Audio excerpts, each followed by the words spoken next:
We are kicking off with a new update on Goldberg after he returned to television this week to build up his match against Gunther at Saturday night's main event. But despite all the hype, the reaction was only lukewarm. According to PW Insider, WWE had to pipe in crowd noise to enhance the reaction to try and make it appear like fans cared more than they did. WWE has used this tactic before, and it was very noticeable this time, as fans shown on camera didn't chant.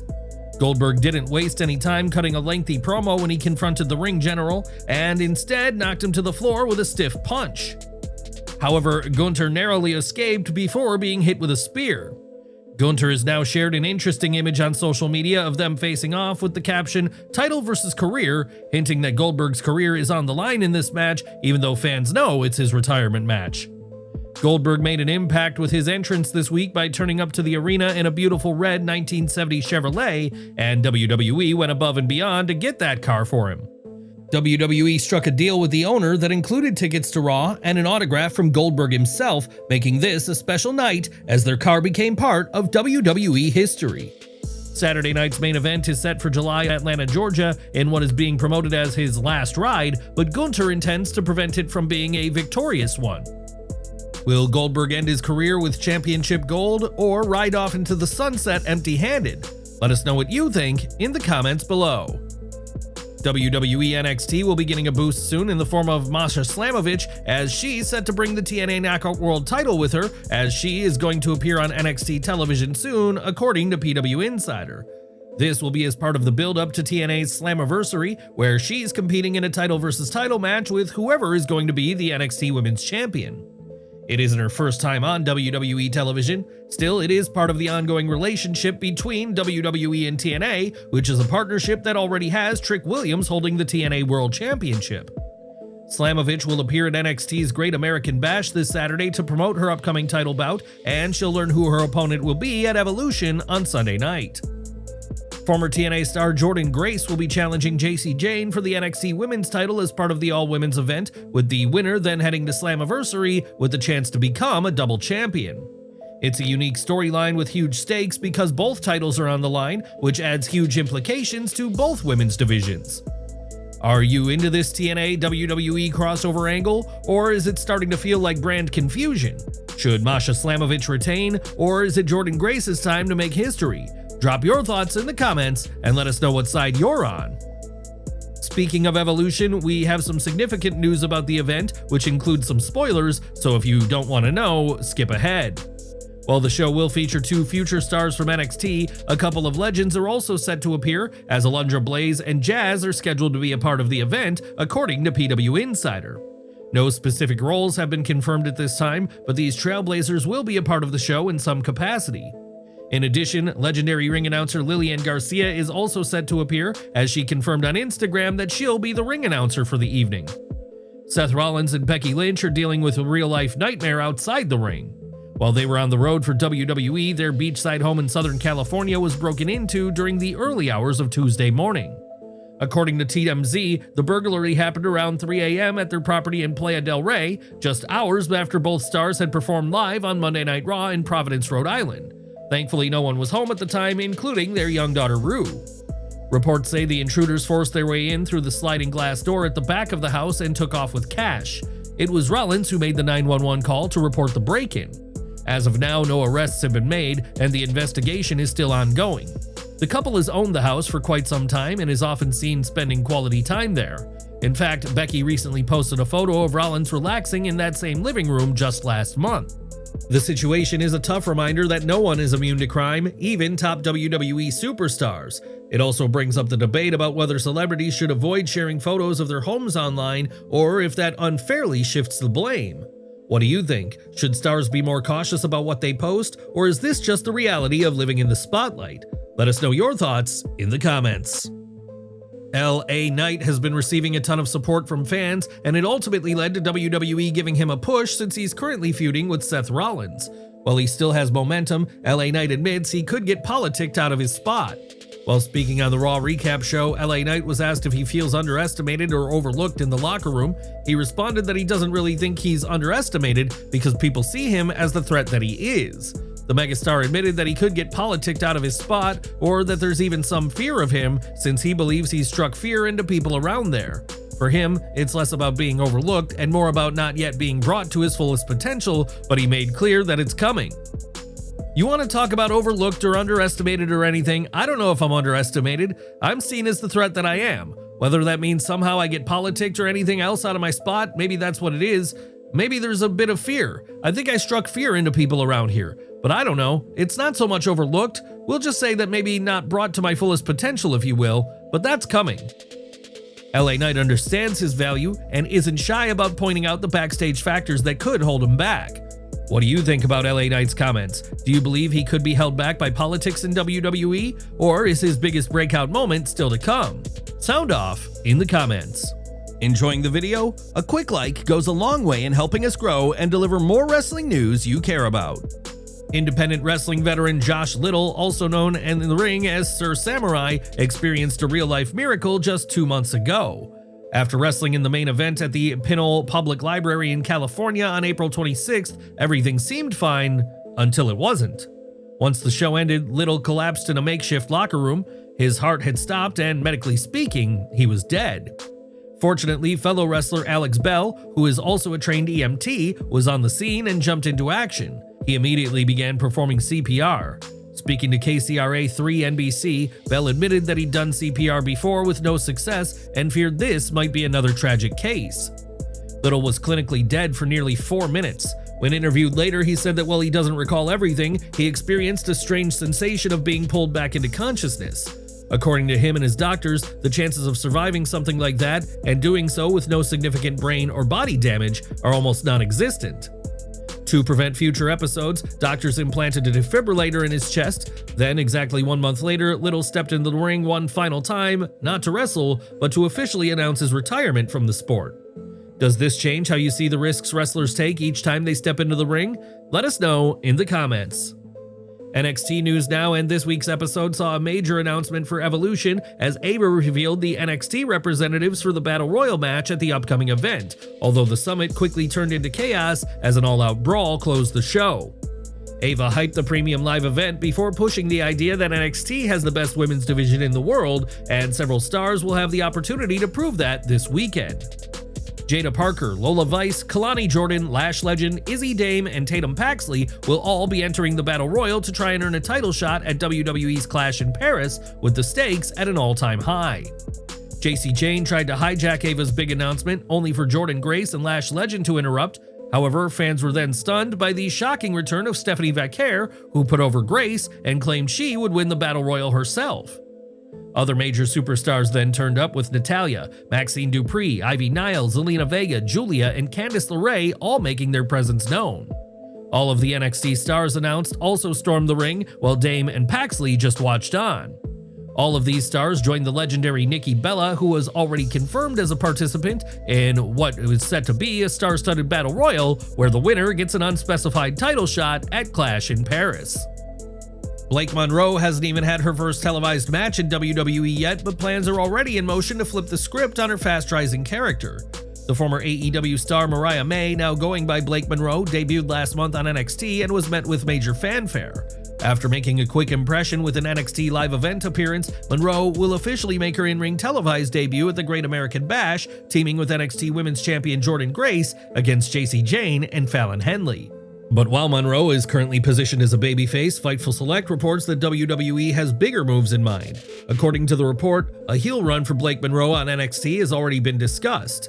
While no exact date was revealed, sources confirmed that the turn has been brought up for the near future. WWE reportedly has long-term plans for Monroe on the black and gold brand, and it looks like her current role might just be step one. Fans expecting a happy-go-lucky newcomer might want to prepare for something far more ruthless in the coming weeks. In the opening segment of NXT, Ricky Saints was pushed to the limit by taking on all three members of Evolve's Vanity Project, with Ethan Page on hand to provide the trio with some support. Brad Baylor was the first man up, and he came out hot as he tried to catch the former AEW star out, although he was pinned after a tornado DDT, which led to Ricky Smokes entering the match. The two men battled for a while until a pinning combination saw the more experienced Ricky get the win, which left just the Evolve champion, Jackson Drake. He provided the most significant test throughout the match, but a Rochambeau took him out and gave Saints a huge win that made him look resilient. But more importantly, it meant he could pick the stipulation for his upcoming match against Paige, which will be Falls Count Anywhere. The No Quarter Catch crew has been at a breaking point in recent weeks after Miles Bourne quit the group, defeating Charlie Dempsey to earn his freedom, which inspired Tavion Heights to try the same thing. He was given the chance to face Javon Evans to try and earn his way out, but he ended up being injured by Dempsey beforehand, which led to him losing on the night. However, that only increased the tension in the group, which led to a new match this week. Heights blamed Dempsey for the situation, and the leader agreed to face him, with the stipulation being that if Tavion won, he could leave. However, things once again didn't go according to plan for Tavion. He ended up getting his leg stuck in the steel steps, which allowed Dempsey to lock in a brutal-looking submission until Ren Sinclair threw the towel in. So while Tavion didn't quit, he will remain a member of the faction, at least for the time being. This week featured some TNA representation. Joe Hendry and Mike Santana teamed up to face Tyson DuPont and Tyreek Igwe, and Wes Lee appeared at ringside.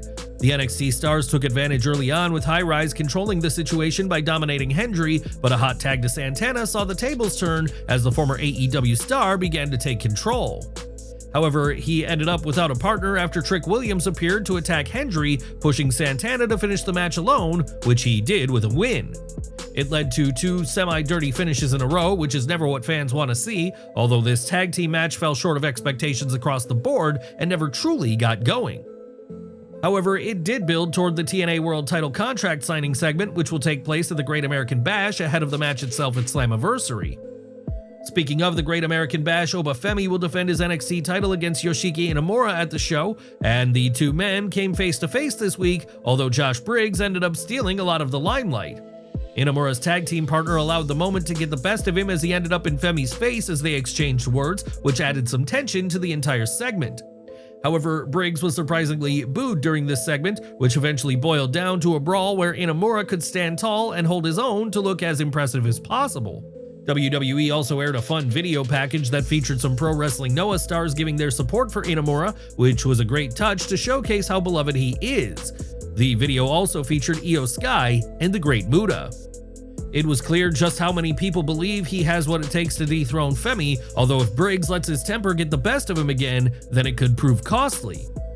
With his actions tonight, the question now looms, could Josh Briggs inadvertently cost Inamura the NXT Championship at the Great American Bash? An interesting vignette aired for Darkstate this week, featuring footage from TNA Impact, where they attacked former WWE superstar Matt Cardona. It highlighted the crossover between the promotions, but left people wondering if this counts as Zack Ryder appearing on WWE TV. Given the partnership between WWE and TNA, the rivalry between Cardona and Darkstate could end up spilling onto NXT, opening the door for him to make a surprise return to WWE. Darkstate made it clear they have unfinished business in TNA, which is an ominous warning for everyone on that roster, although they're focusing on NXT's tag team division as well. They also referenced the attack on Hank and Tank recently, implying that they were the people behind it, which leads to some confusion to those who felt the Culling were responsible. Now fans are questioning if it was Darkstate all along. Backstage, there was plenty of drama as Lainey Reid and Kelani Jordan got into a disagreement, with Reid continuing to try and make a name for herself as a new member of the locker room. The two women competed in the ring, with Reid showcasing her qualities. However, a technical issue impacted the feed for many people watching this one. When footage resumed, it was Jordan making her comeback as she hit a moonsault almost immediately to get the win in what was a somewhat predictable outcome. However, what was surprising was when Thea Hale popped up out of nowhere and drove Reid out of the arena with an attack. Jordan also managed to wow fans in this match with one special move as she hit a split-legged moonsault from the second rope, which was visually stunning. The move wowed fans in the arena and could easily become a signature finisher for her moving forward if she can refine and establish the move with fans. Javon Evans was assaulted in the latest episode of the show, with Jasper Troy attacking him multiple times, and their issues ended up spilling into the ring in the form of a brawl. Their feud has been ongoing for a couple of weeks now, and this week, Evans was shown with Hank and Tank as he tried to give them some encouragement, only to be attacked by Troy once again as the upcoming star continues to make a name for himself. Evans' night wasn't over though, as he was in the training room getting looked at when Troy then attacked him again. Evans appeared to be injured this time, and WWE personnel had to break things up and push Troy out of the room. Troy continued to make a statement as he hit the ring and demanded that the NXT Championship match be turned into a triple threat at the Great American Bash. However, rather than Ava, he was met by Evans. The bandaged wrestler once again showcased his own fighting spirit by attacking Troy as the two men brawled once again until security tried to pull them apart, only for Evans to wipe out everyone with a plancha. Adriana Rizzo made her long-awaited return this week, but not in the manner people expected. Instead of helping to reunite the family, she was in a backstage segment with Ava. Tony D'Angelo will face Luca Crucifino and Stax in a triple threat match that is being billed as the final battle, and it remains to be seen whether or not Rizzo gets involved. In the main event match, Hank and Tank defended their NXT tag team titles against Shawn Spears and Nico Vance of the Culling in a match that had all four men brawling before the bell even rang, setting the tone for the entire encounter. Two teams worked to produce the match of the night in an encounter that was full of energy and excitement, while Izzy Dame and Tatum Paxley attempted to capture the attention. Hank and Tank scored the win in a fun match that even saw Booker T get wiped out on commentary, although the Culling looked great, which means they'll likely get another shot down the line. How did you find NXT this week?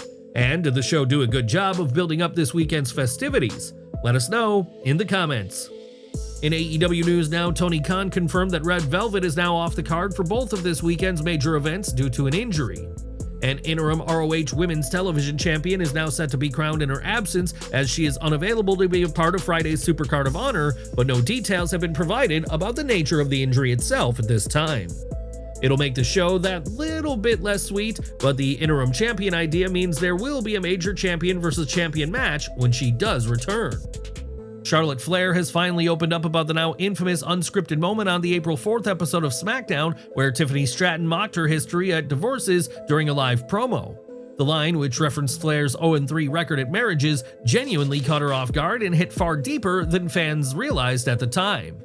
In a personal piece for the Players Tribune, Flair revealed just how shaken she was by the jab. It wasn't something she expected to be dragged into a storyline, especially not on live TV. What made things worse was hearing the crowd cheer as it happened, which left her feeling exposed and devastated. Flair explained that while she's been booed before in character, there are moments where it feels like the audience isn't reacting to Charlotte Flair, the performer, but to Ashley, the real person behind the persona. That night in Chicago was one of those moments. Although things between Flair and Stratton are reportedly fine now, the impact of that promo still lingers. Charlotte didn't see it coming, and it clearly struck a nerve. What do you think? Did Tiffany go too far with that off-script comment? Let us know your thoughts in the comments below.